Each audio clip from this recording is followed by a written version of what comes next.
In 2016, Amnesty International adopted a policy recommending the decriminalization of sex work as the best way to reduce violence in the industry and safeguard workers and victims of sex trafficking. The proposal caused an uproar from feminist campaigners who believe that decriminalization will legitimize an industry that is harmful to women and girls. Meanwhile, sex workers rally for better working conditions and legal protection. So what we just tapped into here is a feminist debate that has been going on for decades, and we are not going to solve it in 30 minutes. But we will introduce the different feminist stances on sex work for you, explain why sex work is a feminist issue and what can be done in terms of activism and the law. But before we get into all of that, I'd just like to welcome everyone who's listening to the second episode of a podcast of one's own.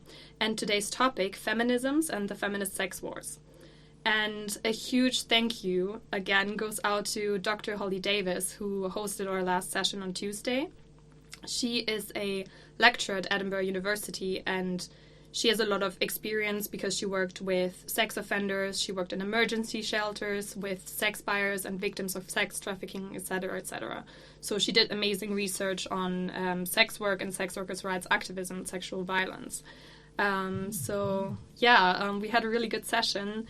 If you're listening, Holly, thank you again. And also a huge thank you to Esther, a president who's joining me today to talk about last session. And thank you for being here, Esther. Oh, I love being here. Thank you for having me.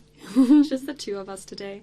The first question I have for you is kind of who came up with the topic and why did we decide to do a session on sex workers' rights activism? Good question.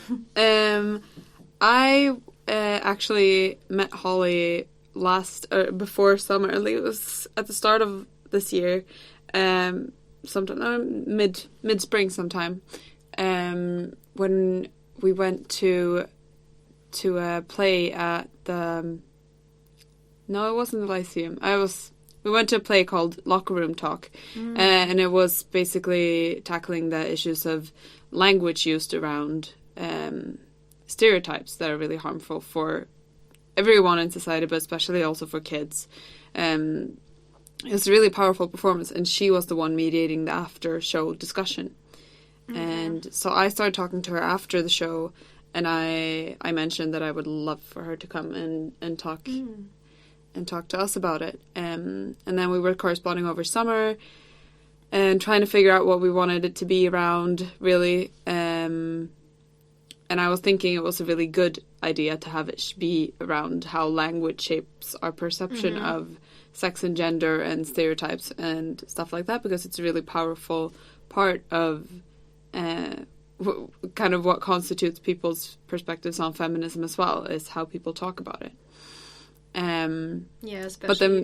She talked a bit about the language that is used when people talk about feminism and where the bad reputation of the word comes from. Yeah, even just like subconsciously the way you talk about things, if it has a positive or negative connotation, etc. But then it kind of like transformed into a little bit me being interested in what she had actually researched more, and she's so well versed in everything feminism, and then it being so early on in the term with new members coming in as well, we figured it would be ideal to have sort of a little bit of an introduction to feminism in general, so go through the different waves, etc., but also make sure that it's all intersectional. And she actually came up with the idea of discussing sex work, which I had been super interested in, but also a bit hesitant to bring in so early because it seemed so controversial, which is also part of why I wanted it as well. We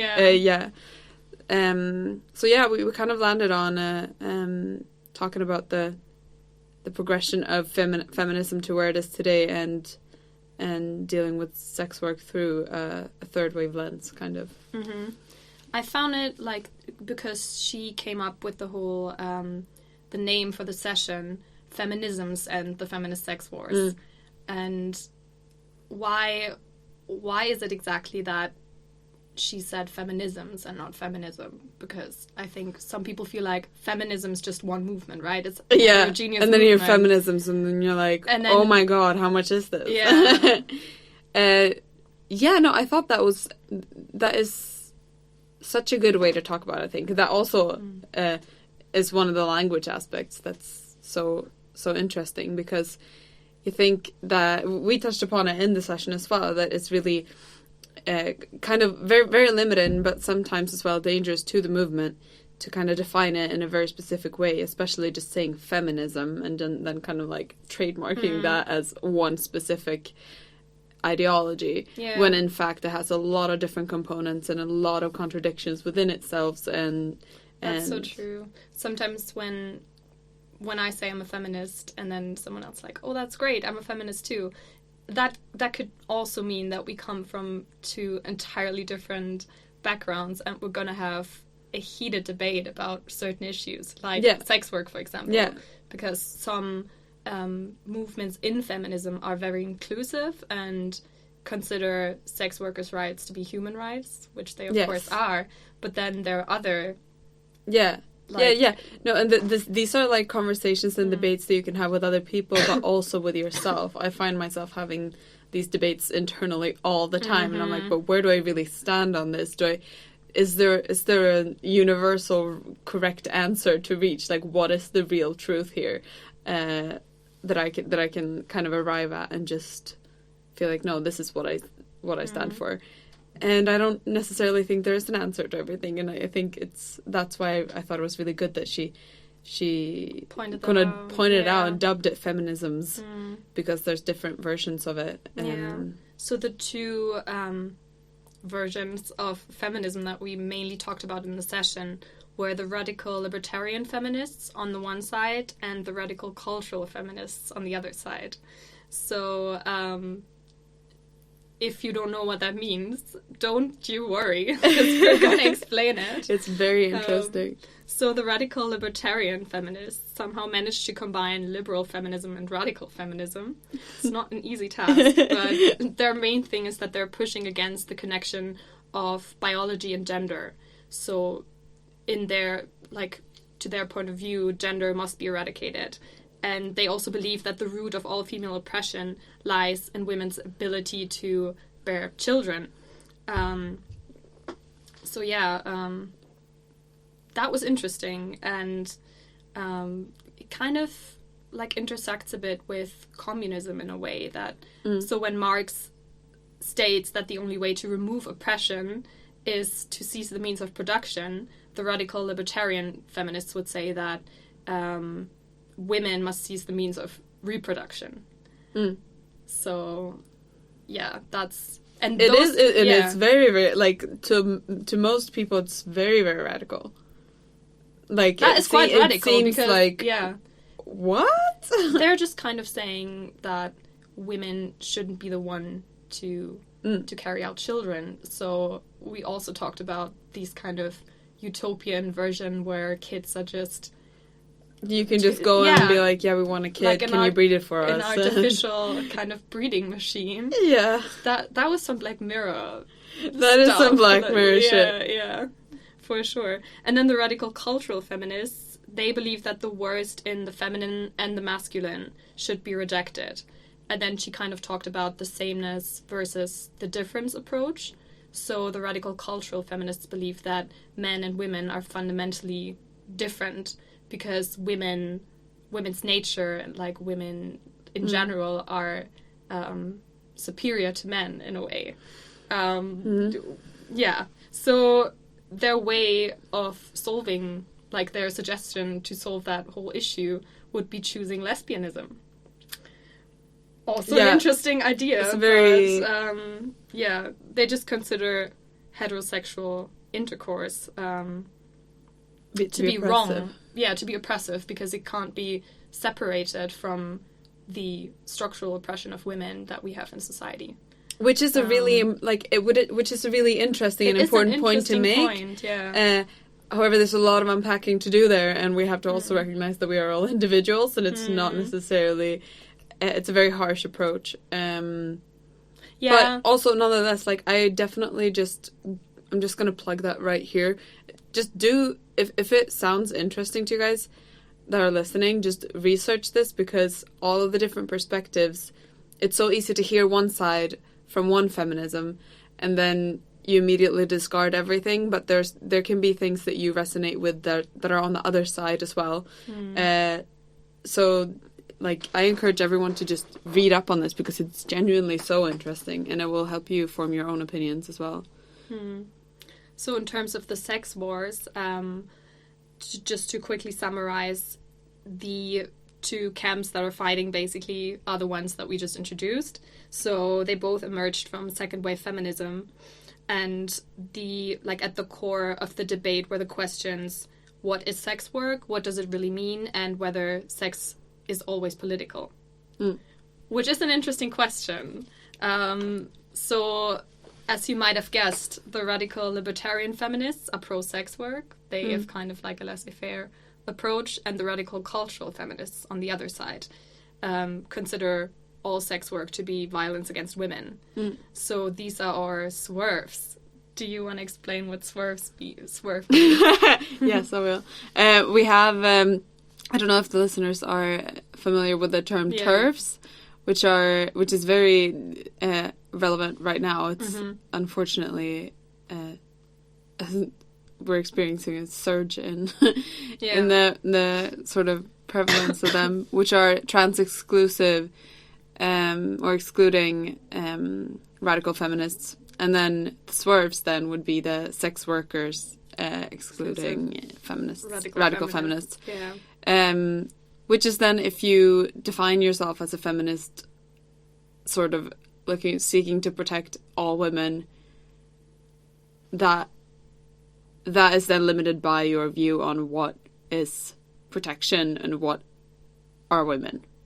Those are like the base camps for the TERFs and the swerves, I guess. And the whole swerve and TERF, I don't know, movement. I'm just going to call it a movement. It's apparently very an issue in the UK, you know? Not in the US, not so much. Did she say that? Yeah, no, not as much. I think especially, and currently, just recently at the University of Edinburgh, but just in Scotland. Last summer, no. Yeah, there's been a lot of anti-trans kind of just harassment going on, and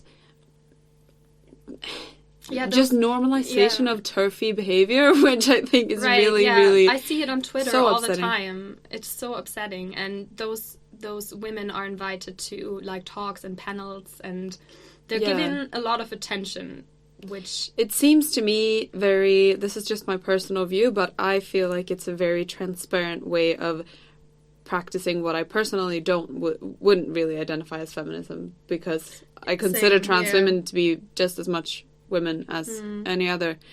Even I think it's been ignored that for trans women they're even more marginalized and harassed. Like, it's literally, there are even more layers there, and most of these it's even harder trans excluding radical feminists are, I just find it a bit unbelievable that they genuinely care about feminism in that case, and that it's not just trying to, or they do care, but they're not willing to let go of any support they have from a controversial political side that don't support. TERFs are starting to use the term gender, that they're gender critical, to not sound as harsh, but it's genuinely just transphobia. And what I saw a lot on Twitter was like the argument that they're making was like trans women are kind of erasing lesbian women. I don't understand that concept in any way, because a trans woman can be lesbian. Yeah, of course. Oh my god. You're mixing gender and sexuality and everything together, and also saying like it's a man in disguise who's invading women's only spaces and stuff. So no, maybe at this point I think we've made it pretty clear that GenSock's feminism is trans inclusive and sex workers inclusive. So I don't want to push like my personal agenda necessarily, but I feel very confident in broadcasting that GenSock is not not supportive of yeah, TERFs. for sure. I mean, we try to be as inclusive as possible. And I feel like can we be cis hetero TERF white woman, that's excluding like the least we could radical feminists? TERFers. I love that. Yeah. Oh, that's going on social media. Mm-hmm. So yeah, the problem with the whole debate is also that no one really listens to sex workers and to what they're saying and what they need. And I thought in the session we had on Tuesday, Holly made us watch a TED Talk by Juno Mack, who is the sex worker. Incredible TED Talk. Really eye-opening. I was blown away by how articulate she was.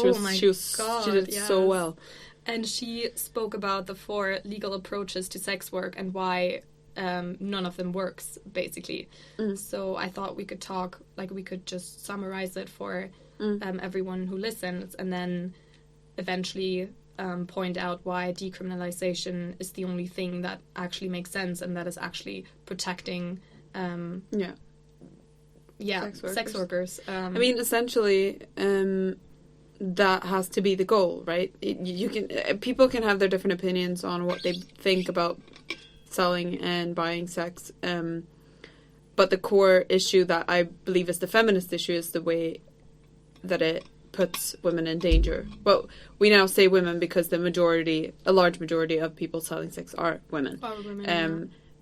And the majority of people buying sex are men. And this is a generalization, but it's also founded on pretty overwhelming majorities.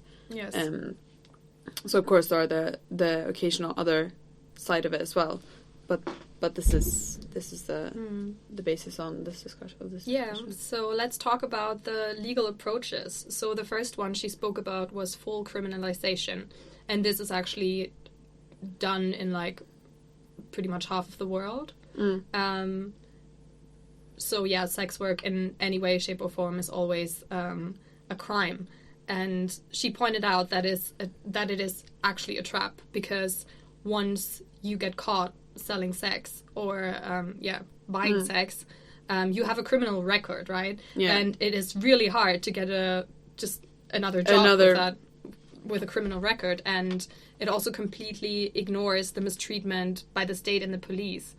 And what was crazy, and I didn't know about this, was the whole thing that she talked about, which is apparently how it's done in New York. So if you carry condoms with you, right, it's seen as evidence that you're selling sex, or you're potentially selling sex. Yeah. So you could get arrested for carrying condoms. So the sex workers have the choice between getting arrested or risking being infected with an STD or HIV or whatever, which is the reason why sexual transmitted disease, they spread so quickly, because they'd rather leave the condoms at home, right? If they risk being arrested. They would rather risk having unsafe sex than getting getting arrested for working. And I think an important point to make with a Fullcriminalization is that it's criminalized to sell and to buy. Yes. So that's like across the board for everyone. But what she also brought up, which I think is a very important thing to make, is that there's so much corruption in the legal system, and a lot of there like so many examples and cases where women have been arrested for it, and then or threatened to be arrested unless they comply or give their services, quote unquote, for free to these policemen, or they torture them or rape them or whatever. It's never brought up. It's never talked about. And they do this, and they have to just like comply with it, so they won't actually get brought to court. End up in prison. Right. And then there's the Partialcriminalization. So that means that it's prohibited to work together and also work in streets. So that's illegal. But that just basically means that it happens behind closed doors, which makes the sex workers even more vulnerable than they already are. And because they obviously can't call the cops if someone threatens them or abuses them. And they would often work. And they would have to work alone. Work in dark alleys to, But she was even saying that it's like surprisingly common for women to do this in like dark forests, like out from the city. Like it's just really, really dangerous places. Mm-hmm. The next one would be the Swedish or the Nordic model, which criminalizes the buyers. And maybe your first thought is, oh, but that's good. Like that was my thought for a long time. Yeah. Like I was like, oh, we're doing it right. I'm from Sweden, so I was like, this is so good. Like we're protecting the workers, but we're holding the people thinking it's okay to buy a body accountable. Yeah. But like not. Over the years, I've just been like that does not actually cut it. Yeah, and she said it really well. Yeah, it's just kind of like it forces the industry underground, basically, because the buyers don't want to be obviously caught buying sex. So it doesn't actually protect the sex workers from abuse. It doesn't do anything for them, and it's just more risky for them. They possibly have to lower their prices, or what she also said, they have to make snap decisions. So if they're working in the streets and a car stops, they won't be like they won't wait for like 5 minutes. They'll be like in and out.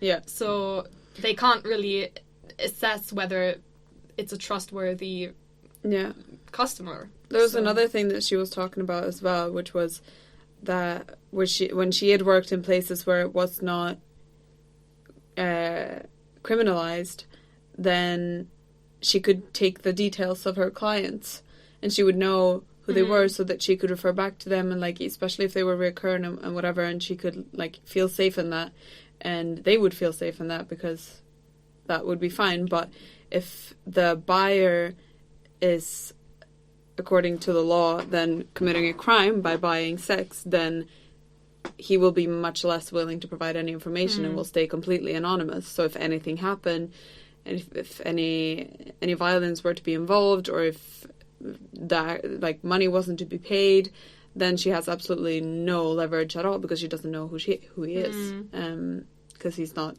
disclosed that information, because he would be arrested if like it's too much big of a risk. Okay, so if the Swedish model doesn't work either, then why not legalize it? Which is actually what some countries did, and she called it Backdoorcriminalization, which I thought was interesting, because what legalizing basically means is that the sex workers have to do, they have to register, and they're also forced health care checks. And maybe, like, your first thought would be, oh, but that's good, like, it protects them, and their rights, but she was kind of saying that it's making sex work legal and illegal at the same time, because someone who has literally no other option, someone who's desperate for money, won't, like, the registration process takes a while. And they won't have time to do that, or the health checks, because they might actually not pass it. Yeah. So it forces people who are desperate for money to work illegally. Especially, I think that is one example where it's really apparent the difference between sort of like privileged sex work and genuinely desperate. I need to do this now to survive critically. Yes. Sex work, and by legalizing a certain specific, very narrow type of sex work, then obviously, what she was saying, then that's just criminalizing another side of the sex work. Yeah. And overall, like, all of these approaches just pretty much enforce all the stigma and the hatred towards sex workers. And, I mean, they also completely ignore that sex work has always been a survival strategy for mainly minorities and unpopular minorities. That are like trans that are women, unlikely to get employed for specifically the reason that they're trans women, disabled women, like people who immigrated, people that are already in an oppressed situation where they're unlikely to get a good job and be able to support themselves and are not seen and met there by any government or institution. So they're forced into this and then further criminalized for doing which the only thing they could. Like, they're basically trapped in like a vicious cycle because, like we said, once you have a criminal record, there's no way you're getting another job. So then you go back to sex work. Then you go back to sex and work. you risk getting arrested again. So I think as well, like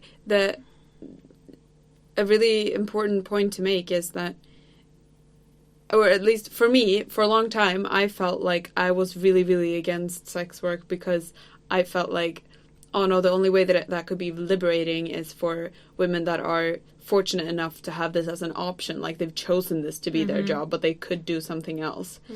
And these kind of privileged sex worker women, like elite sex workers, are kind of like just they're carrying out their pro-sex work activism, not taking into consideration the danger for all the women that are actually like dying in the trafficking industry, and that are not safe. And that was my point of view for a long time.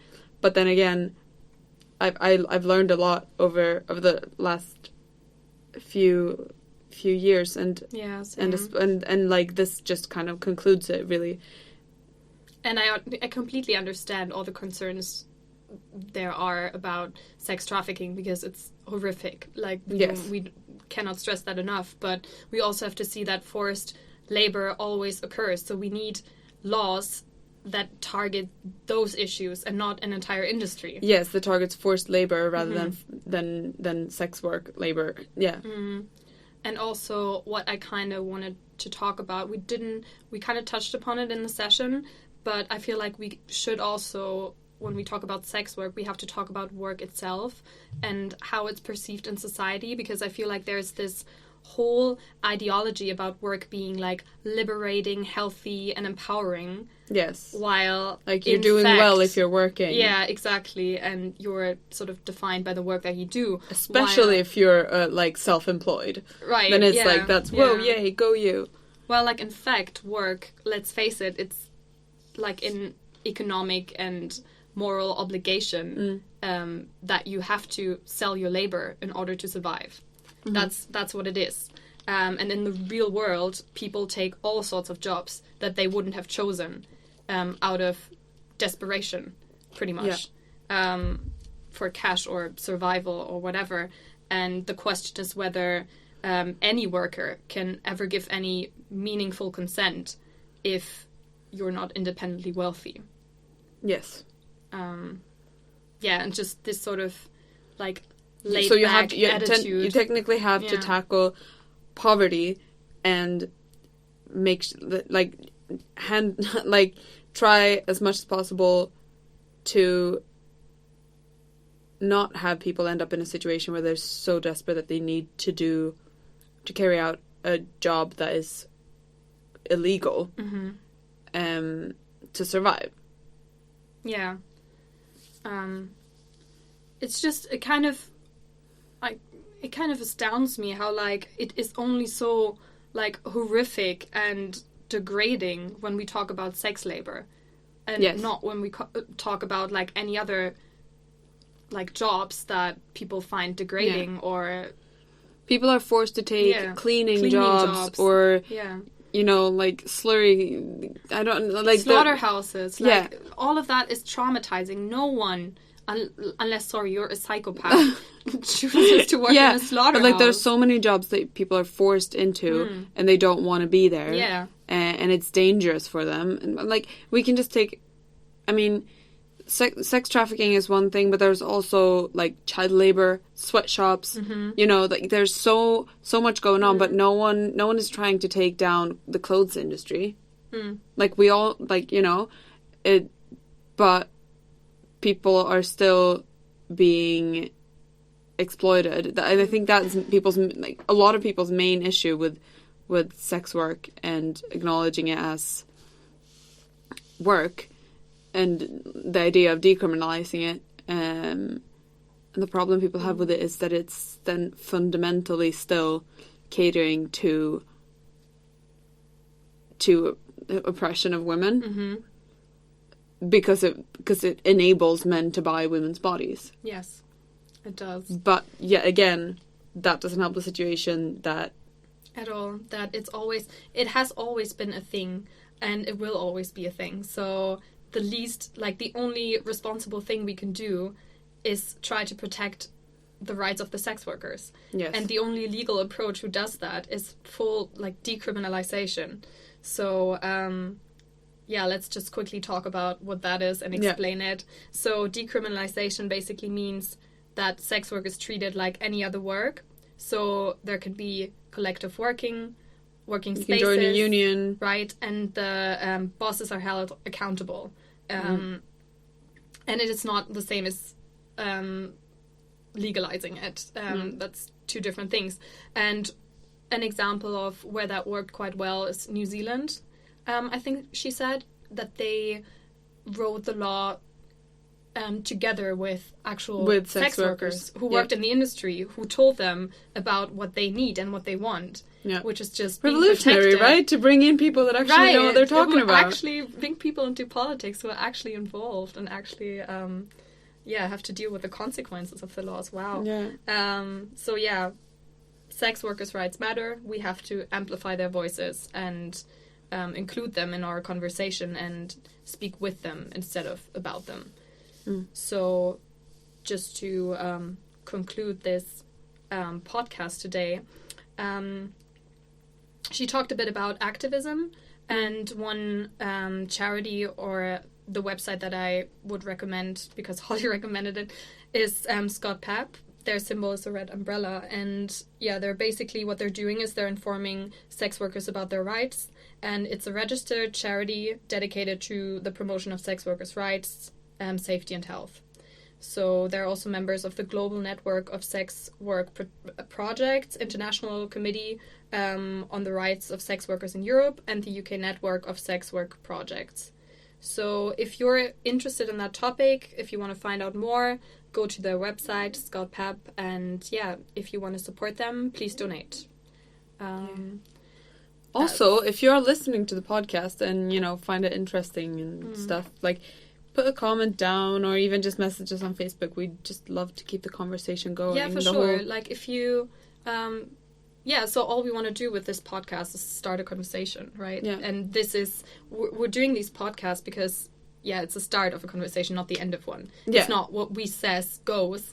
So if you have any thoughts or issues or whatever, let us know. And, you're always welcome to come on the next podcast and talk about it. Our sessions are genuinely just us trying to teach each other and learn together, and that's what the podcast's kind of just an extension of that. Yeah. And the more people that listen and engage, the better. Also, if you've missed a session, I feel like that's a good way to just catch up on what we've discussed so far. And our next session is going to be on Tuesday. Yes. And I'm actually going to do it. It's going to be my first session. Well, I did one last time, but I wasn't on the committee then. So it's going to be about the Me Too movement and how it has changed. We're going to talk about the backlash. It's been 2 years. Yeah. More. It's been 2 years in October. Yeah, October 17th. That's when it kicked off. We're going to talk about that and the future of the movement. So if you're interested in that, please come along. We would love to have you there. And Tuesday, hopefully room A55. It will be a room A55. The booking system doesn't that works this time. At 7. 7 o'clock. 7 p.m. At Merkston. Thank you so much for listening. Thanks for listening. It's incredible to see you guys actually listen to what we have to say. Okay. Have a good weekend.